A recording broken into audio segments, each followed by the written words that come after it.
Johnson & Johnson and 3 of its subsidiaries have agreed to pay more than $2.2 billion to resolve criminal as well as civil claims that they marketed prescription drugs for uses that were never approved as safe and effective, and that they paid kickbacks to both physicians and pharmacies for prescribing and promoting these drugs. These are not victimless crimes. Americans trust that the medications prescribed for their parents and for their grandparents, for their children, and for themselves are selected because they are in the patient's best interest. Laws enacted by Congress and the enforcement efforts of the Food and Drug Administration provide important safeguards to ensure that the drugs are approved for uses that have been demonstrated as safe as well as effective. Efforts by drug companies to introduce their drugs into interstate commerce for unapproved uses subvert those laws. Likewise, the payment of kickbacks undermines the independent medical judgment of healthcare providers. It creates financial incentives to increase the use of certain drugs, potentially putting the health of some patients at risk. Now, every time pharmaceutical companies engage in this type of conduct, they corrupt medical decisions by healthcare providers. They jeopardize the public health, and they take money out of taxpayers' pockets. This is the latest of several multi-billion-dollar settlements agreed to by big pharmaceutical companies in recent years for wrongdoing. Johnson & Johnson and 2 subsidiaries admit they bribed doctors and pharmacies. They got them to prescribe some of their drugs, particularly to the elderly, children and the disabled, despite health risks or a lack of scientific evidence showing any health benefits for patients. It's the 3rd largest settlement with the U.S. government involving a U.S. drug maker. Through these alleged actions, these companies lined their pockets at the expense of American taxpayers, patients, and private insurance industry. No individuals were held accountable. That leads some to question whether big pharmaceutical companies see such fines simply as a cost of doing business. Unfortunately, when you look at the scale of the fraud involved, a period stretching almost 10 years, which was systematic, in many cases directed from management, and then you look at the fine that was paid, $2.2 billion, that represents less than 1/2 of what the company made on the drug in a single year, and it represents probably 1/10 of what the company made on the drug over the course of the wrongdoing. So it's hardly a deterrent to any future fraud. As part of this settlement, a Johnson & Johnson subsidiary will plead guilty to a single misdemeanor violation. But the company maintains that the settlement of these civil allegations is not an admission of any liability or wrongdoing. I'm honored to stand here today with dedicated colleagues from within the Department of Justice as well as beyond it to announce a historic settlement with Pfizer Incorporated, a pharmaceutical manufacturer, and its subsidiary Pharmacia and Upjohn company, arising out of civil and criminal allegations relating to Pfizer's allegedly illegal promotion of various drugs, most notably Dextra. In a combination civil and criminal settlement, Pfizer has agreed to pay $2.3 billion, the largest healthcare fraud settlement in the history of the Department of Justice.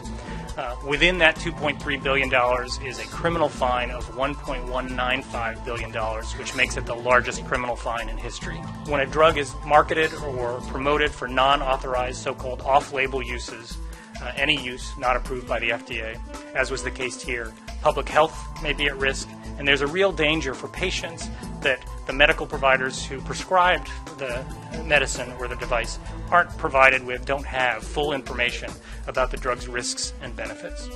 The Pfizer CEO speaking at the New York Times Dealbook Conference just moments ago. Meg Terrell has those details for us. Hey, well, a half an hour long conversation with Andrew Ross Sorkin and Albert Bourla covering the new booster news, the antiviral, and he was also asked by Andrew about the anti-vaccine movement. He had this to say about the people who are deliberately spreading misinformation about vaccines. People that want to make money, some of them, by playing with the emotions of these people, are creating a whole conspiracy theory, and they are trying to basically to benefit and profit from this fear of the people. And this is who are the criminals. Our firm for the United States has been involved in the recovery of $3.7 billion in 9 months. Now what I want to do, if it continues, I want to see to it that the CEO of these major companies, if they do it again, this time, they will be behind bars. A giant drug maker who authorities say broke the law by bribing doctors across this country with Hawaiian vacations, tickets to Madonna. And why? They wanted those doctors to sell your family their drugs, and many did. Tonight, Pierre Thomas with the video that authorities say shows for the drug maker and its sales team, it was all about the money. No, these aren't entertainers. Y'all ready for this? They're senior executives with pharmaceutical giant GlaxoSmithKline at a pep rally in Las Vegas for their sales team.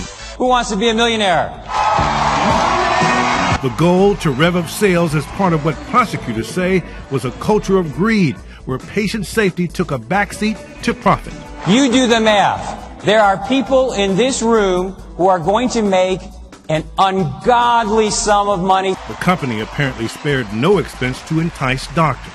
GSK sales force bribed physicians to prescribe GSK products. Bribes to include lavish trips to Hawaii, pheasant hunts in Europe, tickets to Madonna concerts. The government claims GSK engaged in an illegal marketing campaign where drugs were promoted for disorders where there was no medical evidence they would help. Allegations of promoting the drug Paxil for treating depression in patients under 18, even though the FDA has never approved it for kids. This was done despite the fact the company had evidence the drug could spark suicidal thoughts in young people. Marketing the drug Wellbutrin as a prescription to help lose weight and treat sexual dysfunction, despite never being approved for that. Aggressively promoting the diabetes drug Avandia, but failing to disclose to the FDA studies suggesting it might cause heart failure and heart attacks. There's no question that as a result of the safety data for Avandia not being offered to the FDA or to the physicians who prescribed the drug, patients had heart attacks and patients died. Company officials agreed to pay $3 billion in the biggest healthcare fraud settlement in U.S. history. They said mistakes had been made and that procedures had been changed. But critics said it's too little, too late, David. Last year, GlaxoSmithKline broke the record for a pharmaceutical company settlement, agreeing to $3 billion in fines for promoting its antidepressants for unapproved uses and failing to report safety data about a diabetes drug. However, according to The Economist magazine, that represented less than 11% of Glaxo's revenue. And as with the Johnson & Johnson settlement, no individuals were held accountable.